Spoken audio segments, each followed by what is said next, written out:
Dear fellow human, I think by now you are sensing that something does not seem right.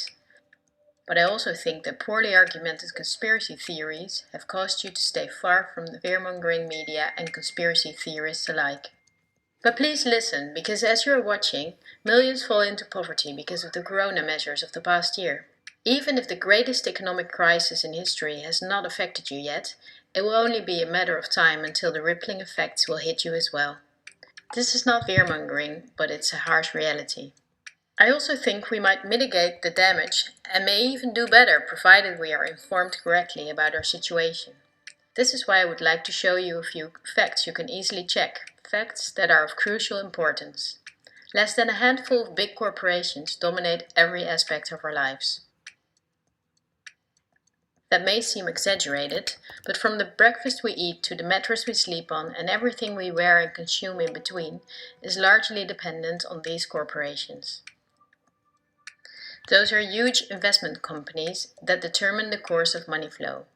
They are the main characters of the play that we are witnessing. I know your time is valuable, so I summarized the most important data. How does it work? Let's take PepsiCo as an example. It is the parent company of many soda companies and snack companies. The so-called competitive brands are from factories from a few corporations who monopolize the entire industry.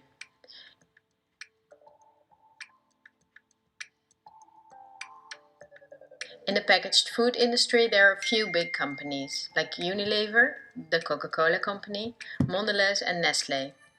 In the picture you see that most brands in the food industry belong to one of these corporations. The big companies are on the stock market and have the big shareholders in the board of directors. On sources like Yahoo Finance, we can see detailed company info, such as who the biggest shareholders actually are. Let's take PepsiCo again as an example. We see about 72% of stock is owned by no less than 3,155 institutional investors. These are investment companies, investment funds, insurance companies, banks, and in some cases governments. Who are the biggest institutional investors of PepsiCo? As you can see, only 10 of the investors own together nearly 1/3 of the stock.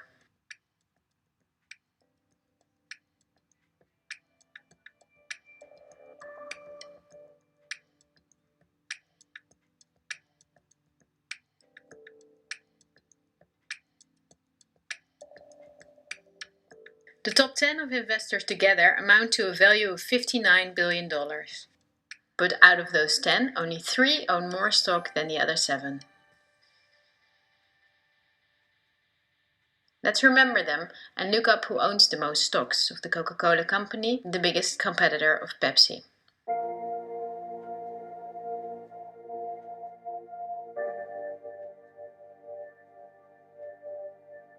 The biggest lump of stock is again owned by institutional investors. Let's look at the top 10 and start at the bottom 6 of them. 4 of these institutional investors we also saw at the bottom 6 of PepsiCo.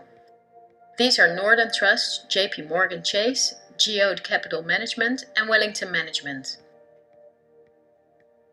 Now let's look at the 4 biggest stock owners.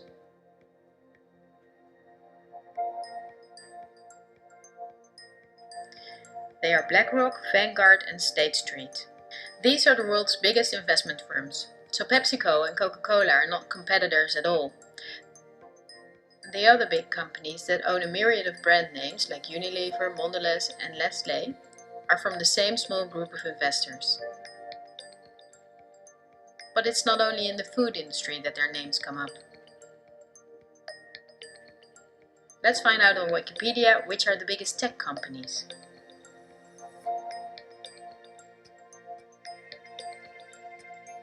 Facebook is the owner of WhatsApp and Instagram. Together with Twitter, they form the most popular social media platforms. Alphabet is the parent of all Google companies like YouTube and Gmail. But they are also the biggest investor in Android, one of the 2 operating systems for nearly all smartphones and tablets. The other operating system is Apple's iOS. If we add Microsoft to the above three, we see 4 companies making the software for nearly all computers, tablets and smartphones in the world. Let's see who are the biggest shareholders of these companies. Take Facebook. We see that 80% of the stock is owned by institutional investors. These are the same names that came up in the food industry. The same investors are in the top 3. Next is Twitter. It forms with Facebook and Instagram the top 3. Surprisingly, this company is in the hands of the same investors as well. We see them again with Apple and even with their biggest competitor, Microsoft.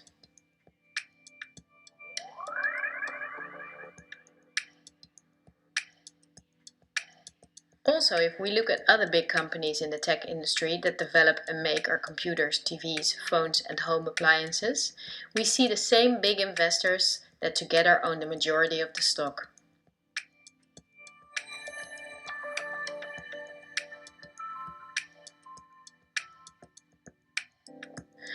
It's true for all industries, I'm not exaggerating.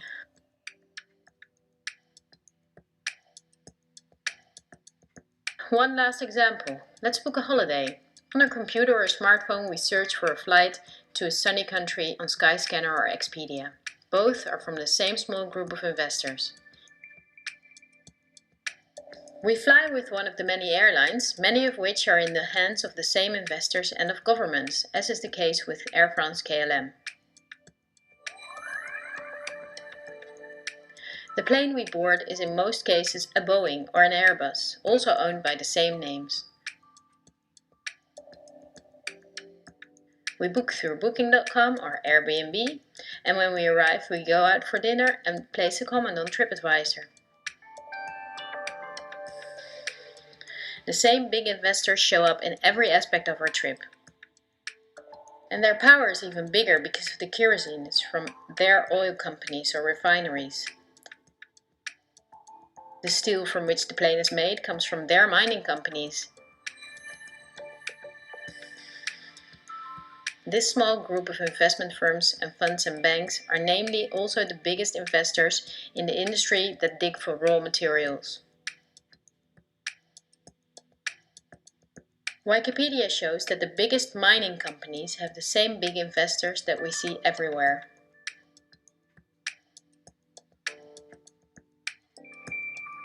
Also the big agricultural businesses on which the entire food industry depends.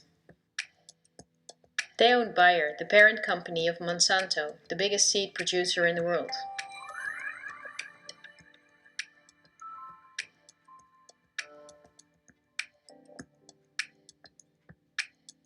But they are also the shareholders of the big textile industry. And even many popular fashion brands who make the clothing out of the cotton are owned by the same investors.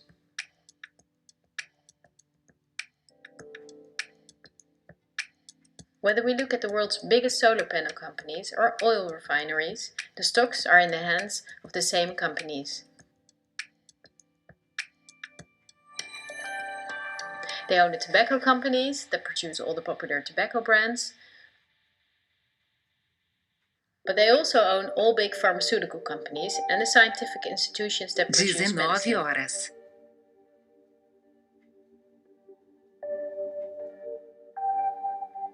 They own the companies that produce our metals and also the entire car, plane and weapon industry, where a great deal of the metals and raw materials are used.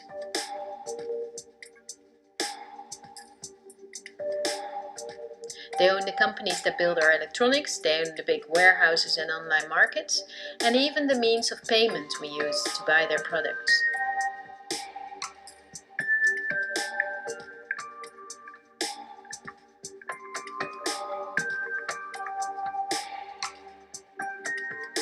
To make this video as short as possible, I only showed you the tip of the iceberg. If you decide to research this with the sources I just showed you, then you will see that most popular insurance companies, banks, construction companies, telephone companies, restaurant chains and cosmetics are owned by the same institutional investors we have just seen.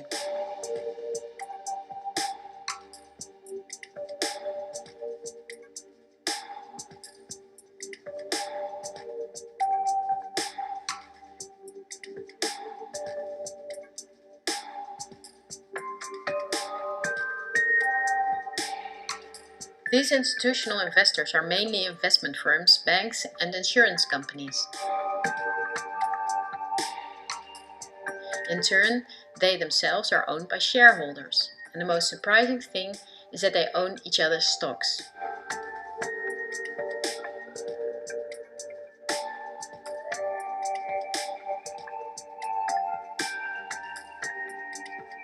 Together they form an immense network comparable to a pyramid. The smaller investors are owned by larger investors. Those are owned by even bigger investors. The visible top of this pyramid shows only two companies whose names we have often seen by now. They are Vanguard and BlackRock. The power of these two companies is beyond your imagination. Not only do they own a large part of the stocks of nearly all big companies, but also the stocks of the investors in those companies. This gives them a complete monopoly.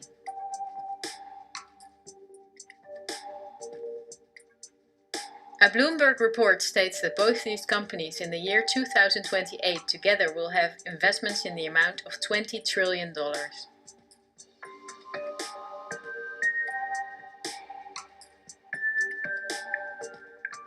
That means that they will own almost anything.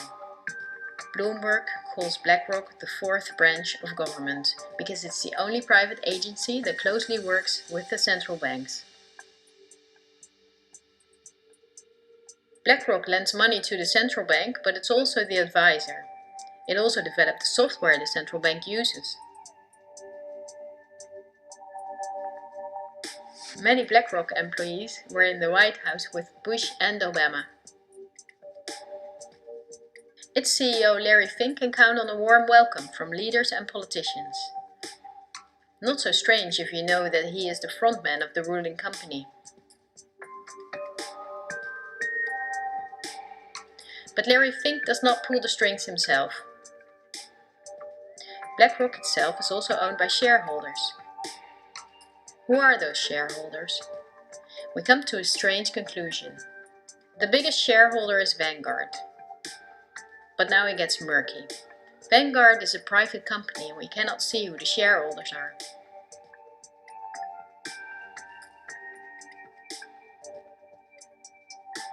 The elite who own Vanguard apparently do not like being in the spotlights. But of course they cannot hide from who is willing to dig.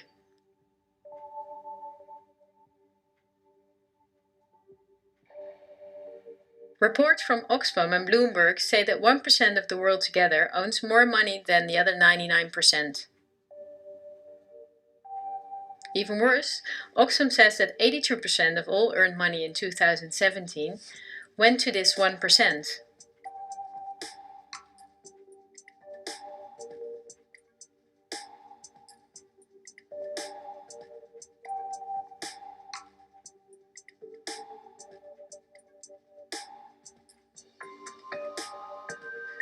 Forbes, the most famous business magazine, says that in March 2020 there were 2,095 billionaires in the world.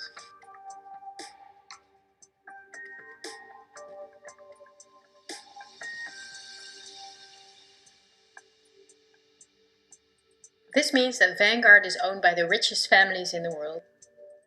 If we research their history, we see that they have always been the wealthiest, some of them even before the start of the Industrial Revolution. Because their history is so interesting and extensive, I will make a sequel. For now, I just want to say that these families, of whom many are in royalty, are the founders of our banking system and of every industry in the world. These families have never lost power, but due to an increasing population they had to hide behind firms like Vanguard, of which the stockholders are the private funds and non-profits of these families.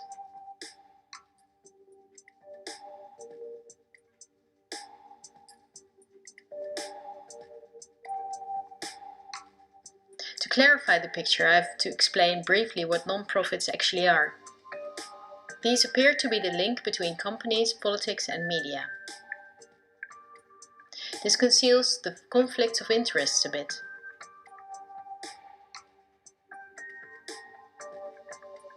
Non-profits, also called foundations, are dependent on donations. They do not have to disclose who their donors are. They can invest the money in the way they see fit and do not pay taxes as long as the profits are invested again in new projects. In this way, non-profits keep hundreds of billions of dollars among themselves. According to the Australian government, non-profits are an ideal way of financing terrorists and of massive money laundering.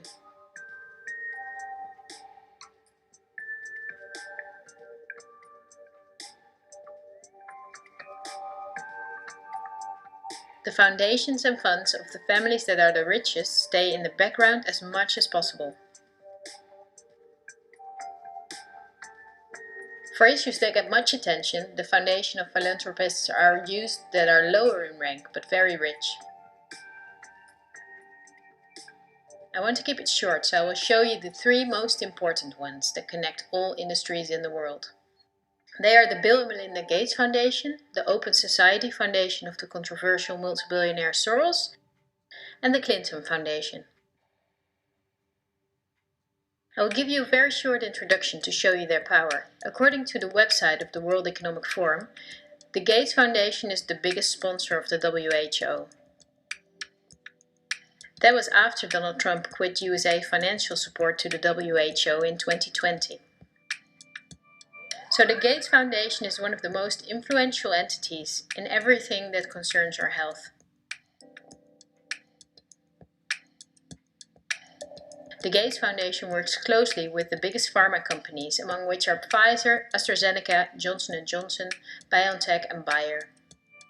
And we have just seen who their biggest shareholders are. Bill Gates was not a poor computer nerd who miraculously became very rich. He's from a philanthropist family that works for the absolute elite. His Microsoft is owned by Vanguard, BlackRock and Berkshire Hathaway. But the Gates Foundation, after BlackRock and Vanguard, is the biggest shareholder in Berkshire Hathaway. He was even a member of the board there. We would need hours if we wanted to uncover everything in which Gates, the Open Society Foundation of Soros and the Clinton Foundation are involved. They form a bridge to the current situation, so I had to introduce them. We need to start the next topic with a question. Someone like me, who never makes videos, can with an old laptop objectively show that only two companies hold a monopoly in all industries in the world. My question is, why is this never talked about in the media? We can choose daily between all sorts of documentaries and TV programs, but none of them cover this subject. Is it not interesting enough? Or are there other interests at play? Wikipedia again gives us the answer. They say that about 90% of the international media is owned by 9 media conglomerates. Whether we take the monopolists Netflix and Amazon Prime, or enormous concerns that own many daughter companies like Time Warner, the Walt Disney Company, Comcast, Fox Corporations, Bertelsmann and Viacom CBS, we see that the same names own the stocks. These corporations not only make all the programs, movies and documentaries, but also own the channels on which those are broadcast. So not only the industries, but also the information is owned by the elite. I will show you briefly how this works in the Netherlands. To start with, all the Dutch mainstream media are owned by 3 companies. The first one is the Persgroep, the parent company of the following brands. Apart from the many newspapers and magazines, they also own Sanoma, the parent company of some of the big commercial Dutch channels.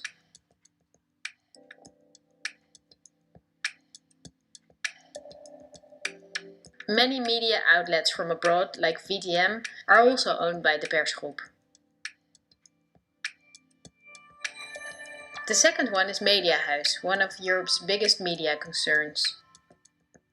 In the Netherlands, Mediahuis owns the following brands: Until 2017, also Sky Radio and Radio Veronica were owned by Media House, as were Radio 538 and Radio 10.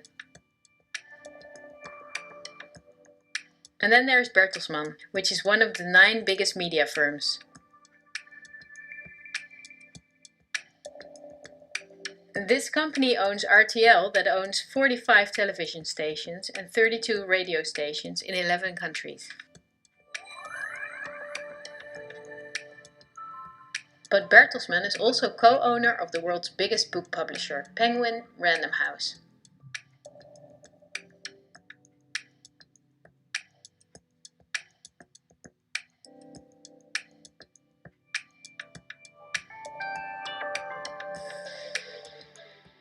The stocks of these companies are owned by private funds of 3 families. Those are the Belgian Van Tillo family, the Belgian Lyssen family, and the German Bertelsmann Moon family.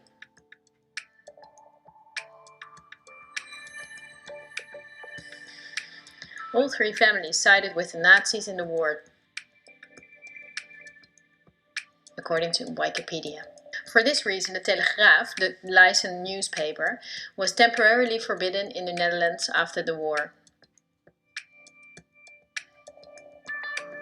To complete this overview, look at where the news comes from.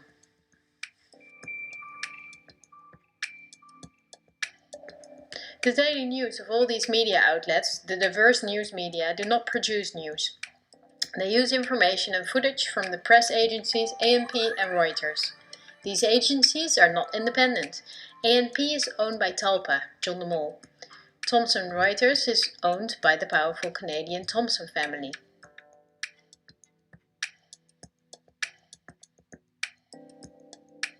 The most important journalists and editors working for these agencies are a member of a journalism agency like the European Journalism Centre.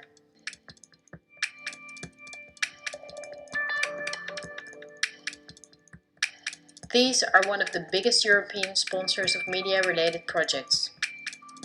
They educate journalists, publish study books, provide training spaces and press agencies, and work closely together with the big corporations, Google and Facebook. For journalistic analysis and views, the big media use Project Syndicate.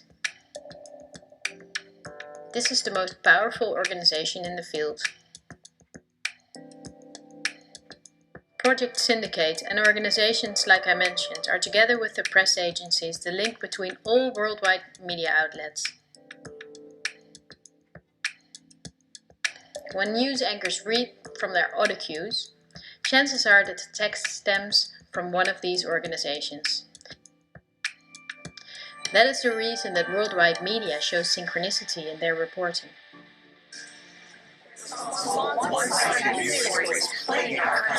Plaguing our country. The sharing of biased and false news has become all too common on social media. More alarming, some media outlets publish these same fake stories without checking facts first. The sharing of biased and false news has become all too common on social media. More alarming, some media outlets publish these stories simply aren't true without checking facts first. Unfortunately, some media use their platforms to push their own personal bias and agenda to control exactly what people think. And this is extremely dangerous to our democracy. This is extremely dangerous to our democracy.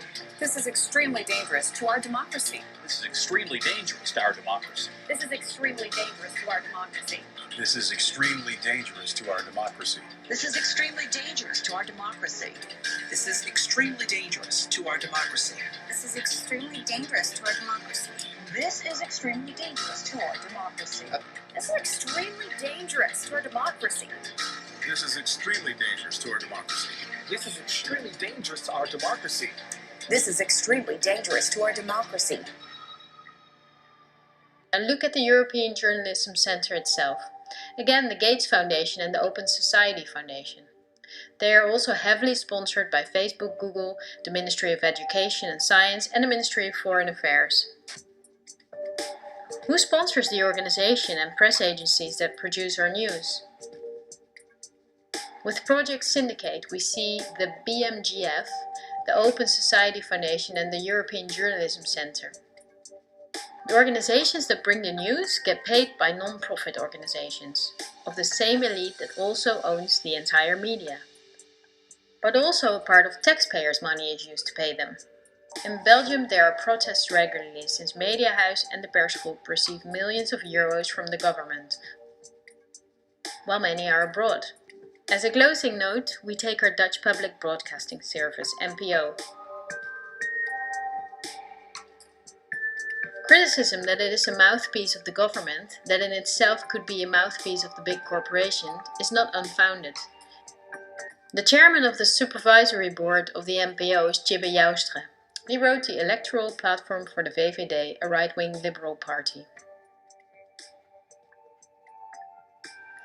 Former VVD leader Ed Nijpels was chairman of Avrotros. VVD legislator Erik van den Burg is chairman of the NTR. Former chairman of the VVD Bas Eenhoorn is now chairman of WNL.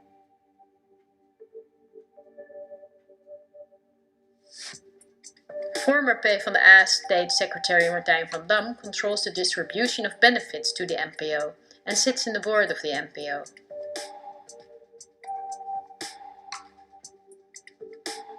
Former chairman of the PvdA is now in the supervisory board of the VARA.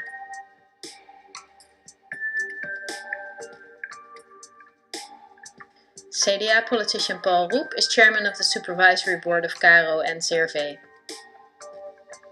The partner of D66 minister Ollegren, Irene van Brekel, is editor-in-chief of the news comedy Lubach.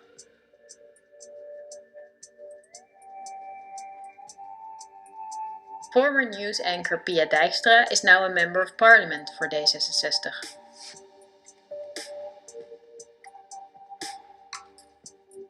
Well, this was a lot to chew on, and I tried to make it as short as I could.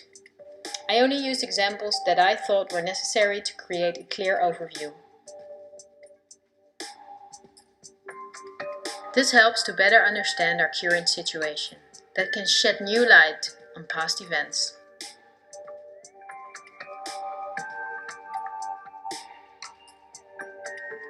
There will be enough time to dive into the past, but now let's talk about today. But my goal is to inform you about the danger we are in now. The elite governs every aspect of our lives, also the information we get, and they depend on a cooperation to connect all industries in the world to serve their interests. This is done through the World Economic Forum, among others, a very important organization.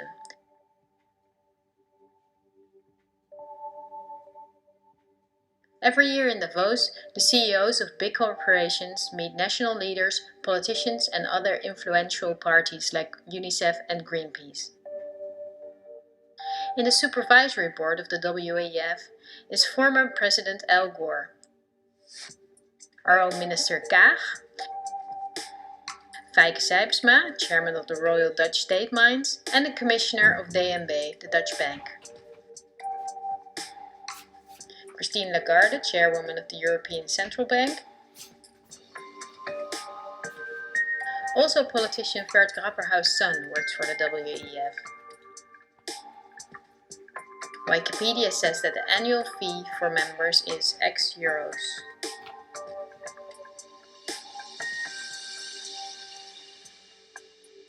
But over half of her budget comes from partners who pay the cost for politicians who otherwise could not afford membership. Wikipedia also mentions this.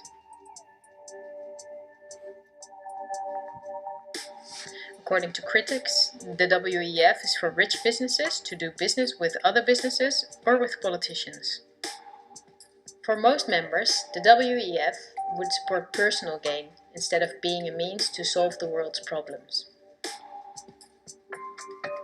Why would there be many world problems if the industry leaders, bankers and politicians from 1971 onwards have gathered every year to solve the world's problems? Isn't it illogical that after 50 years of meetings between environmentalists and the CEOs of the most polluting companies, nature is gradually doing worse, not better? That those critics are right is clear when we look at the main partners that together make up more than half of the budget of the WEF.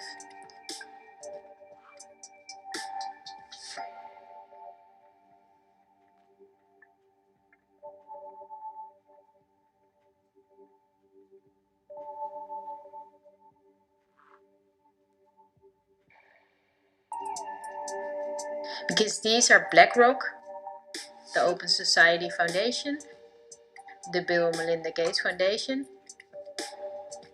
and many big companies from which Vanguard and BlackRock own the stocks.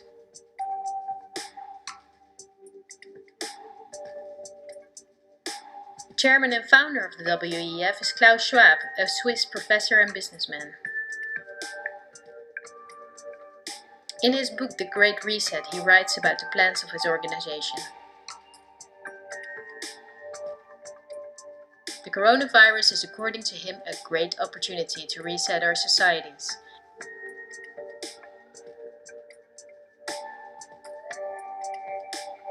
He calls it Building Back Better.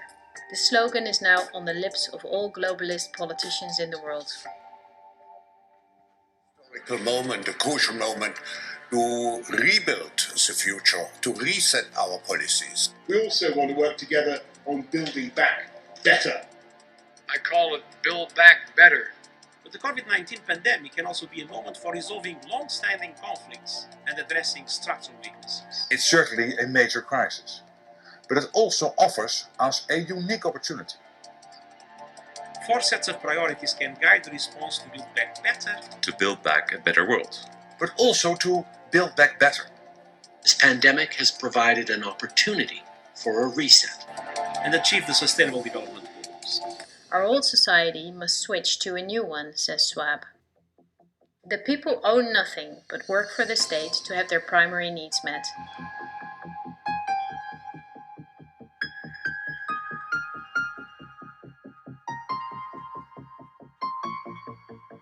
The WEF says it's necessary, for the consumption society the elite forced upon us is not sustainable anymore.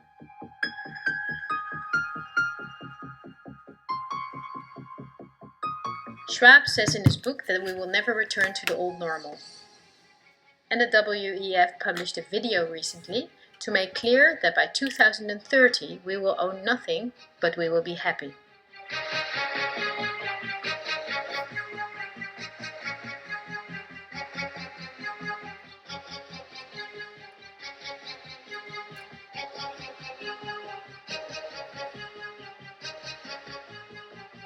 You probably heard of the New World Order. The media wants us to believe that this is a conspiracy theory, yet it has been talked about by leaders for decades. George Bush Sr., Bill Clinton and Nelson Mandela, but also world-famous philanthropists like Cecil Rhodes, David Rockefeller, Henry Kissinger, and even George Soros. We have before us the opportunity to forge for ourselves and for future generations a new world order. A world where the rule of law, not the law of the jungle, governs the conduct of nations. When we are successful, and we will be, we have a real chance at this new world order, an order in which a credible United Nations can use its peacekeeping role to fulfill the promise and vision of the UN's founders. After 1989, President Bush said, and it's a phrase that I often use myself, that we needed a new world order. The affirmative task we have now is to actually create a new world order.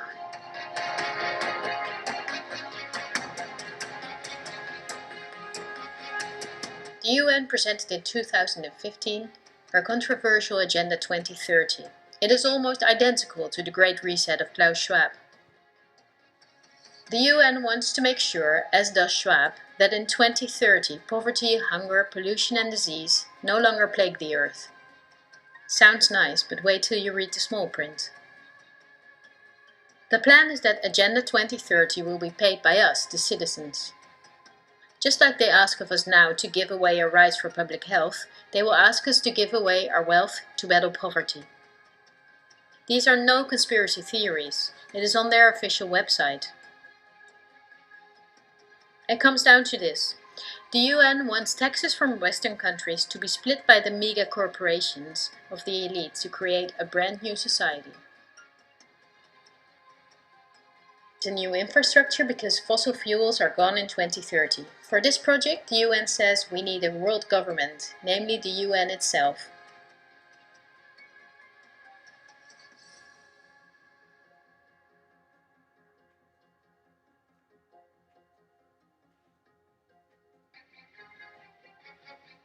The UN agrees with Schwab that a pandemic is a golden chance to accelerate the implementation of Agenda 2030.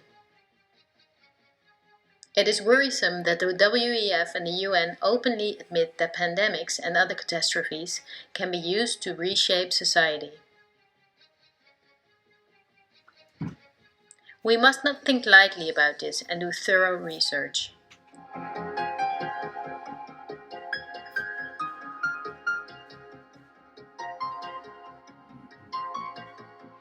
On Friday, October 18, 2019, months before the pandemic was announced, a gathering was held in the Pierre Hotel in New York City. It was a meeting for very important persons.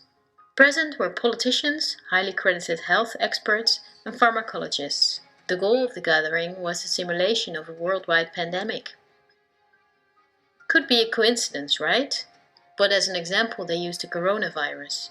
The simulation covered how the virus would develop and how it could only be detained if people cooperated in industries, governments, and government agencies. Again, a new world order to save us. Is it surprising when I tell you that this gathering, Event 201, was organized by the World Economic Forum, the Bill and Melinda Gates Foundation, and the Johns Hopkins Institute? This is no conspiracy theory. Look on the official website of Event 201. At this point, you may not be surprised anymore that the Robert Koch Institute, just like any other public institute, is closely connected to Gates' WHO, and that it created a similar simulation in 2012.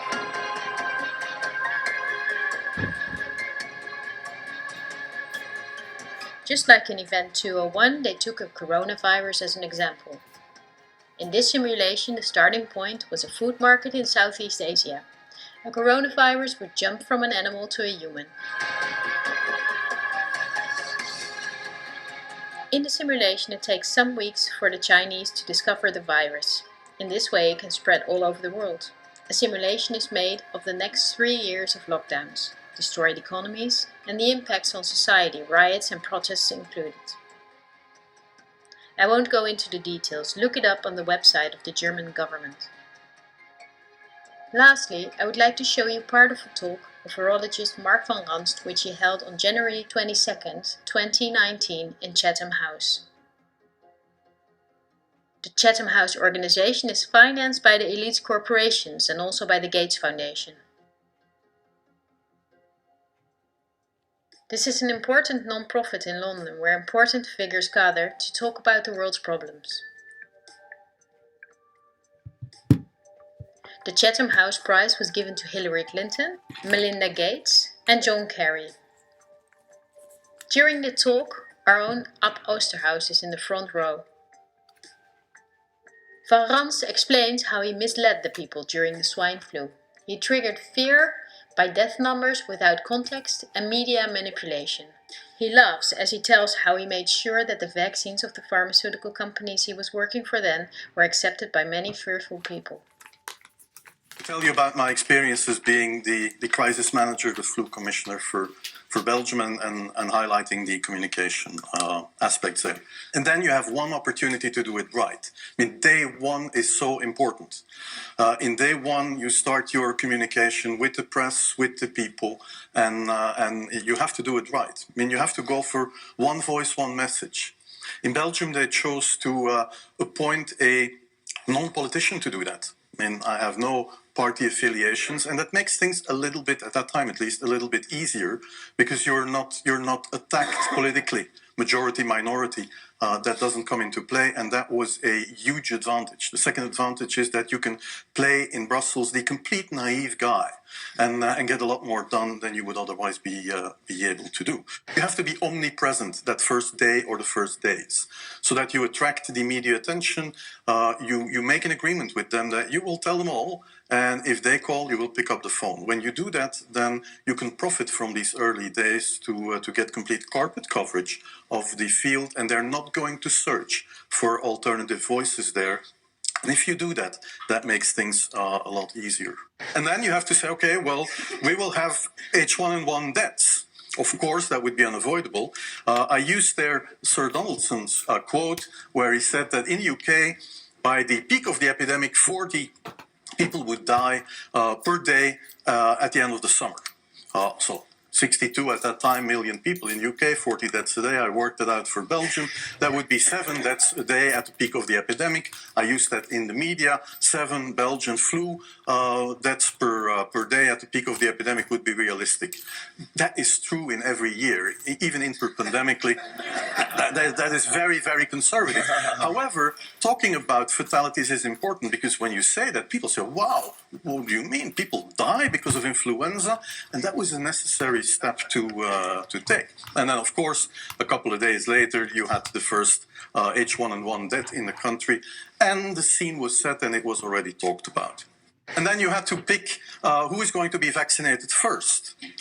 And then, well, women and children first, whatever. I mean, risk groups, they were important. And then I misused the fact that the top football soccer clubs in Belgium inappropriately and against all agreements vaccinated they made their soccer players priority people. So I said I can use that because if the population really believes that this vaccine is so desirable that even the soccer players would be dishonest to get their vaccine. I said, okay, I can play with that. So I made a big fuss about this. This is Van Ranst is raving mad, but it worked. We could talk for hours about the virus of which the survival rate is 99.98% and about the incomprehensible rules that destroy our society. Millions of entrepreneurs are broke. Countless people died in loneliness, in care homes, separated from their families.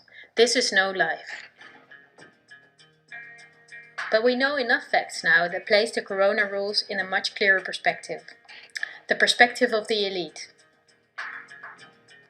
Big BlackRock and Big Vanguard do not benefit from borders, import taxes and real diversity. Only by means of fear and media manipulation can they contain us. The elite's not going to cure us from the diseases we got from their toxic foods or from the environmental pollution. If we did not get sick, the pharmaceutical industry would collapse. Nothing sells better than fear is the slogan of virologists like Van Ranst.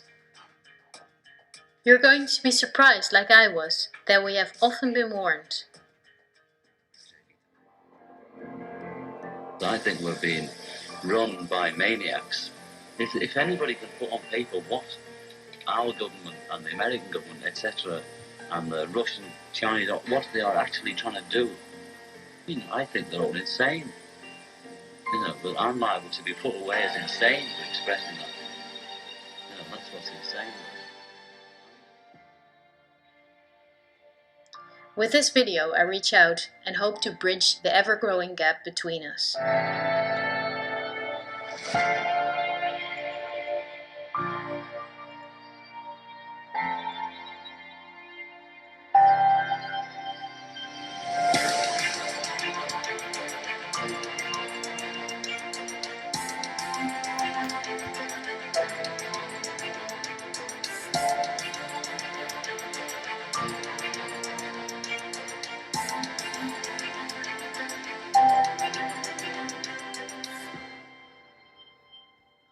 Thank you for listening.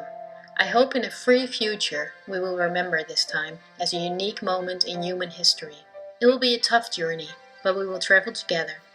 We will help each other when we fall, and we will not be fearful. We are the 99%.